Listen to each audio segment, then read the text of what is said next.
আমার মা মারা গেছেন, আমার মামিকে কি আমি মা বলে ডাকতে পারবো কিনা? আমি একটি অনলাইন শপের ডেলিভারি ম্যান।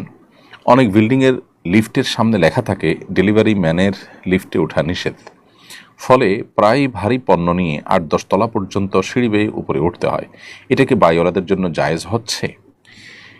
এবছর সরকারি ব্যবস্থাপনায় হজে অংশগ্রহণকারী প্রায় 5,000 হাজিকে হজের টাকা উদ্ভিদ থাকায় 8.5 কোটি টাকা ফেরত দেওয়ার ঘোষণা দিয়েছেন ধর্ম উপদেষ্টা। বিষয়টাকে কিভাবে দেখেন? এই টাকা কি ফেরত দেওয়া বাধ্যতামূলক? আমি ওয়াসওয়াসার কারণে অনেক সমস্যায় ভুগছি, এর সমাধান কি? মা প্রায় বলেন আমার পেটে একটা শয়তান হয়েছে, এটা জায়েজ কিনা? চলুন আর বিলম্ব না করে আপনাদের ইতিমধ্যে যে সমস্ত প্রশ্নগুলো আমরা পেয়ে গেছি সে সমস্ত প্রশ্ন উত্তর দেওয়ার পালায় প্রবেশ করি। ভাই লিখেছেন, আমি একটি অনলাইন শপের ডেলিভারি ম্যান। অনেক বিল্ডিংয়ের লিফটের সামনে লেখা থাকে ডেলিভারি ম্যানের লিফটে ওঠা নিষেধ। ফলে প্রায় ভারী পণ্য নিয়ে 8-10 তলা পর্যন্ত সিঁড়ি বেয়ে উপরে উঠতে হয়। এটা কি বাড়িওয়ালাদের জন্য জায়েজ হচ্ছে? সুন্দর এবং প্রয়োজনীয় প্রশ্ন। এই প্রশ্ন উত্তর আমরা বলতে চাই, জায়েজ এবং নাজায়েজের প্রশ্ন যদি হয় তাহলে আমরা বলবো বিল্ডিং মালিক তিনি আসলে তার বিল্ডিংয়ের লিফট ব্যবহারের বিষয়টি কার জন্য অনুমোদন করবেন, কার জন্য করবেন না, এটা একান্ত তার ব্যাপার। যেহেতু ডেলিভারি ম্যান বাহির থেকে আগত অতিথির মতো বা সার্ভিস প্রোভাইডার, সেই হিসাবে তিনি লিফটে না উঠে সিঁড়িতে উঠবেন এরকম নিয়ম করার এখতিয়ার আইনত তিনি রাখেন। অর্থাৎ তিনি এটি করলে সেটি তার জন্য নাজায়েজ বা আপনার অপরাধ হবে না। এটা হলো আইনের কথা। কারণ হলো আমার লিফট আমি তৈরি করেছি, এখানে কে উঠবে না উঠবে সেটা আমি আসলে ঠিক করেই দিতে পারি। বিশেষ করে প্রচুর পরিমাণ ডেলিভারি ম্যানদের আসা যাওয়া এবং যাতায়াতের কারণে বিল্ডিংয়ের বাসিন্দাদের উঠানামার অসুবিধা হতে পারে, সেসব বিবেচনা করেই বাড়িওয়ালা এরকম নিয়ম করতে চাইলে আইনত সেটি অন্যায় না। তবে যদি এটাতে বড় কোনো অসুবিধা না হয়, জাস্ট তারা ডেলিভারি ম্যান, এ ব্যাপারে অবজ্ঞা তাচ্ছিল্য এরকম মানসিকতা থেকে যদি তাদেরকে লিফটে উঠতে বারণ করা হয়, যৌক্তিক কোনো কারণ ছাড়া, সিকিউরিটি বা আপনার অন্য কোনো আপনার একান্ত যৌক্তিক কারণ ছাড়া যদি এভাবে ডেলিভারি ম্যানদেরকে সিঁড়িতে উঠানামা করতে বলা হয় তাহলে সেটা অবশ্যই অনুচিত কাজ। অর্থাৎ এখানে আইন এক জিনিস আর নৈতিকতা আরেক জিনিস। নৈতিকতার প্রশ্নে একান্ত যৌক্তিক কোনো কারণ ছাড়া শুধু তারা ডেলিভারি ম্যান, তারা বাহির থেকে আসছে, তারা ভাড়া দিচ্ছে না, তারা সিঁড়ি দিয়ে উঠুক, তাদের প্রতি অবজ্ঞা, অবহেলা, তাচ্ছিল্য কিংবা আপনার যৌক্তিক কোনো কারণ ছাড়া যদি তাদেরকে আপনি সিঁড়িতে ওঠা নামা করার কথা বলেন একজন বাড়িওয়ালা হিসাবে, তাহলে সেটা আপনার পক্ষ থেকে অনৈতিক একটা কাজ হবে, একটা উন্নত আখলাকের পরিচায়ক হবে না। একজন মুসলিম তার আচরণ সুন্দর হবে, পরোপকারী হবেন, যৌক্তিক অবস্থান গ্রহণ করবেন, তিনি যা খুশি তা করবেন না, দায়িত্বশীলতার পরিচয় দিবেন, তার উন্নত আখলাক, উন্নত চরিত্রের সৌরভ দিয়ে আশপাশটাকে তিনি সুরভিত করে রাখবেন। এই কর্মকাণ্ড নিশ্চয়ই তার পরিপন্থী। কিন্তু বাড়িওয়ালার কাজটাকে আমি নাজায়েজ বলতে পারছি না, বিকজ সেটা আসলে একান্তই তার ব্যক্তিগত বিষয় যে তার লিফটে কে উঠবে কি উঠবে না। এবছর সরকারি ব্যবস্থাপনায় হজে অংশগ্রহণকারী প্রায় 5,000 হাজিকে হজের টাকা উদ্ভিদ থাকায় 8.5 কোটি টাকা ফেরত দেওয়ার ঘোষণা দিয়েছেন ধর্ম উপদেষ্টা। বিষয়টাকে কিভাবে দেখেন? এই টাকা কি ফেরত দেওয়া বাধ্যতামূলক? প্রথম কথা হলো যে আমরা জানি যে সরকারি ব্যবস্থাপনা যে হজ হয়ে থাকে এটা একটা নন প্রফিটেবল উদ্যোগ। অর্থাৎ সরকার ঘোষণাই দেয় যে এটা কোনো লাভজনক প্রকল্প নয় সরকারের। তার মানে হলো যে হাজিদের কাছ থেকে আনুমানিক যে টাকা নেওয়া হয় যে বছর যখন হজ হয় সে বছরের আপনার সার্বিক অবস্থা বিবেচনা করে একটা ফিগার বা একটা অ্যামাউন্ট ঘোষণা করা হয়। এরপর খরচ খরচা হওয়ার পর অতিরিক্ত টাকা যদি থাকে সেই টাকা হাজিদের কাছে ফেরত দেওয়া এটা সরকারের জন্য অবশ্য কর্তব্য। অর্থাৎ সরকার বাধ্য আইনত এবং শরিয়া দৃষ্টিকোণ থেকে এই টাকা ফেরত দিতে, কারণ সরকার ঘোষণাই দিয়েছে এখান থেকে কোনো প্রফিট তারা করবে না। তার মানে খরচ হওয়ার পর যেটা থাকবে সেটা হাজিদেরকে ফেরত দিতে হবে। এবং ইতোপূর্বে বিভিন্ন সময় বেশ কয়েক বছর ফেরত দেওয়া হয়েছে, বিগত সরকার আমলেও হাজিদেরকে হজ থেকে আসার পর অতিরিক্ত যে টাকা ছিল সে টাকা ফেরত দেওয়ার নজির রয়েছে।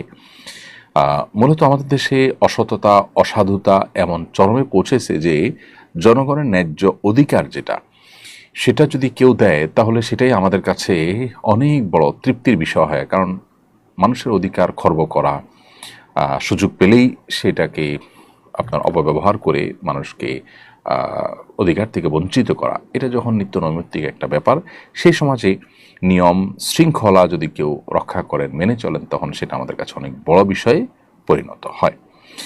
অতএব সন্দেহাতীতভাবে আমরা সাধুবাদ জানাবো ধর্ম মন্ত্রণালয়কে, ধর্ম উপদেষ্টা মহোদয়কে এ ধরনের নজির স্থাপন করার জন্য। কিন্তু এই নজির এর আগেও ছিল এবং এটা আসলে হওয়ারই কথা, কারণ এটা জনগণের অধিকার। তারপরেও সেই অধিকারটা তারা দিয়েছেন, অন্য অনেক বছর বা বেশিরভাগ বছরই দেওয়া হয়নি। সন্দেহাতীতভাবে এটা একটা ভালো দৃষ্টান্ত। রিদওয়ান আহমেদ, আপনি লিখেছেন, আমি ওয়াসওয়াসার কারণে অনেক সমস্যায় ভুগছি, এর সমাধান কি? অনেক ভাইয়েরা আমাদের, অনেক বোনেরা আমাদের ওয়াসওয়াসার রোগে ভুগছেন। ওয়াসওয়াসার রোগটা খুবই ভয়ঙ্কর একটা রোগ, একজন মানুষকে মানসিকভাবে অনেক অসুস্থ করে দেয়। আজকে জুমার পরও আমার মসজিদে অনেক দূর থেকে একজন ভাই এসেছেন, তার বাবা সহকারে। তিনি ভয়ঙ্কর ওয়াসওয়াসার রোগে ভুগছেন। মামাতো বোনের সাথে তার বিবাহ ঠিক হয়েছে, কিন্তু মামির সাথে কোনো প্রকার হুরমতে মুসাহারা হলো কিনা, অজান্তে কোনো প্রকার কোনো কিছু হলো কিনা, তার তরফ থেকে না হলে মামির তরফ থেকে হলো কিনা, এটা নিয়ে সে ওয়াসওয়াসায় ভুগছে। তো এই জাতীয় ওয়াসওয়াসার কারণে দেখা যায় যে দাম্পত্য জীবনে কলহ, ইবাদত বন্দিগিতে মনোযোগিতা কমে যাওয়া, নানাবিধ সমস্যা সৃষ্টি হয়। উজু করতে গিয়ে দেখা যায় 10 বার 20 বার হাত ধোয়া হচ্ছে এবং হাত মুখ ধোয়া হলো কিনা, শুকিয়ে থাকলো কিনা কোনো জায়গা, এই অহেতুক সংশয়, এটা নিয়ে দেখা যায় যে 10 বার 20 বার 30 বার পর্যন্ত ধোয়ার কাজ করা হচ্ছে, এদিকে জামাত শেষ হয়ে যাচ্ছে। তো এই অস্বস্থাগুলো শয়তান আমাদের মধ্যে সৃষ্টি করে, আমাদেরকে বিভ্রান্ত করবার জন্য, আমাদেরকে ভালো কাজ থেকে দূরে সরাবার জন্য। এগুলোর জন্য দুটি করণীয় আমাদের আছে। প্রথমত, ভালো কোনো মানসিক ডাক্তার আমরা দেখাতে পারি, বিশেষ করে দিনদার যদি মানসিক ডাক্তার হয় তাহলে ভালো হয়। যদিও সাইকোলজির এই জগতে বেশিরভাগই আপনার সেকুলারিজমের দাপট এবং দৌরাত্ম্য অনেক বেশি। দিনমুখী যারা আছেন তাদের এই সেক্টরে এগিয়ে আসা উচিত, কারণ এখন গোটা পৃথিবীতেই মানুষের যে সমস্ত সমস্যাগুলো দিন দিন বেড়ে চলেছে, এর মধ্যে সাইকোলজিক্যাল সমস্যা অনেক বেশি। সো এখানে ভালো কোনো সাইকিয়াট্রিস্ট, সাইকোলজিস্টের শরণাপন্ন হওয়া, এটা একটা ব্যাপার। আর দ্বিতীয়ত হলো ভালো কোনো রাকি শরণাপন্ন হওয়া। সোশ্যাল মিডিয়াতে বা বিভিন্ন আপনার ইয়েতে, প্লে স্টোর, অ্যাপ স্টোর, এগুলোতেই আপনি যদি ওয়াসওয়াসার রুকিয়া লিখে সার্চ দেন তাহলে হয়তো আপনি অনেক রুকিয়ার অ্যাডভাইস পাবেন, সেটাকে আপনি অনুসরণ বা ফলো করতে পারেন। অডিও বা ভিডিও পেলে সেগুলো আপনি মনোযোগের সাথে শুনতে পারেন। আমি আশা করি যে আপনি যদি ভালো মতো রুকিয়া করেন তাহলে ইনশাআল্লাহ আপনার এই ওয়াসওয়াসার সমস্যা কেটে যাবে। আর অনেক ভাইরা, অনেক বোনেরা এই সমস্যায় ভুগছেন এবং এটার কারণে তাদের জীবন অনেকটা ব্যাহত হচ্ছে। তৃতীয়ত আরেকটি সম্পূরক সমাধান বলতে চাই, সেটি হলো ওয়াসওয়াসা রোগের মূল ট্রিটমেন্ট হলো এটাকে ইগনোর করা। যিনি ওয়াসওয়াসা রোগে ভুগছেন তার এটা বোঝা উচিত এটা শয়তান আমাকে পেরেশান করবার জন্য করছে। অতএব এটাকে আমলে নেওয়া মানে হলো শয়তানের কাজটাকে ত্বরান্বিত করা এবং সহজতর করা। ওয়াসওয়াসা দিয়ে শরীয়তের কোনো কিছু সাব্যস্ত হয় না। সো আমাকে 3 বার হাত ধোয়ার কথা নবী সাল্লাল্লাহু আলাইহি ওয়াসাল্লাম নির্দেশ করেছেন ওযুর জন্য। আমি 3 বার হাত ধোবো, এরপরে শুকনা আছে কিনা এটা আমার দায় নেই, এটা রাসূল আকরাম সাল্লাল্লাহু আলাইহি ওয়াসাল্লামের বিষয়। পেশাব করার পর অহেতুক ওয়াসওয়াসা যে ফোঁটা আসলো কিনা, আরও আরেকটা ফোঁটা বের হলো কিনা, এগুলো দূর করবার জন্য নবী সাল্লাল্লাহু আলাইহি ওয়াসাল্লাম নিজে বলেছেন যে ভেজা হাত আপনার পাক কাপড়ের উপর দিয়ে মারার জন্য, যাতে করে কোনো প্রকার ওয়াসওয়াসার কারণে আপনি পেরেশান হওয়ার সুযোগই না থাকে। কারণ আপনি দেখবেন যে সব পানির ফোঁটা, আমি তো পানি একটু আগে মেরেছি, অত এগুলো পানির ফোঁটা।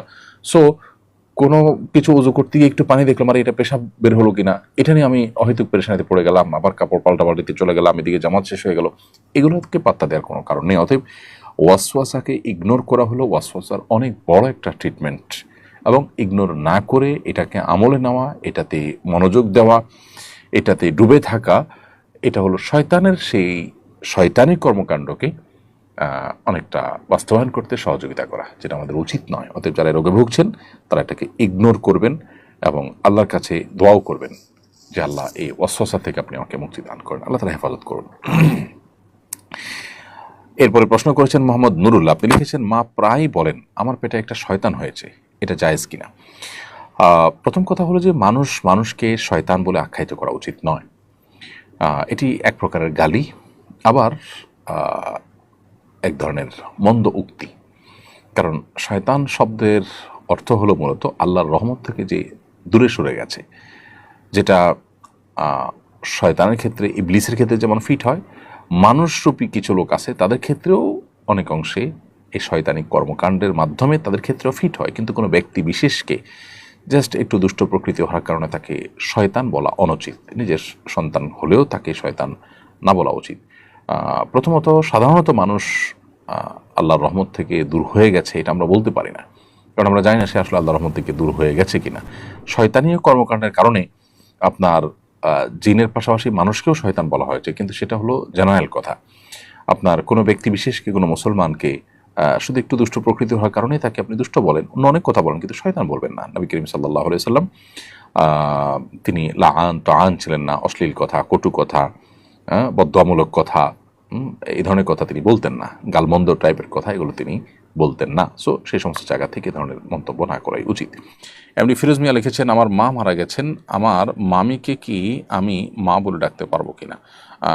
মা বলতে শ্রদ্ধার কারণে মা তুল্য মানুষদেরকে মা বলতে পারেন, সেটাতে অসুবিধা নেই। কিন্তু কাগজে কলমে বা সমাজে মানুষের কাছে পরিচয় দেওয়ার ক্ষেত্রে আপনি তাকে মা বলবেন না অবশ্যই।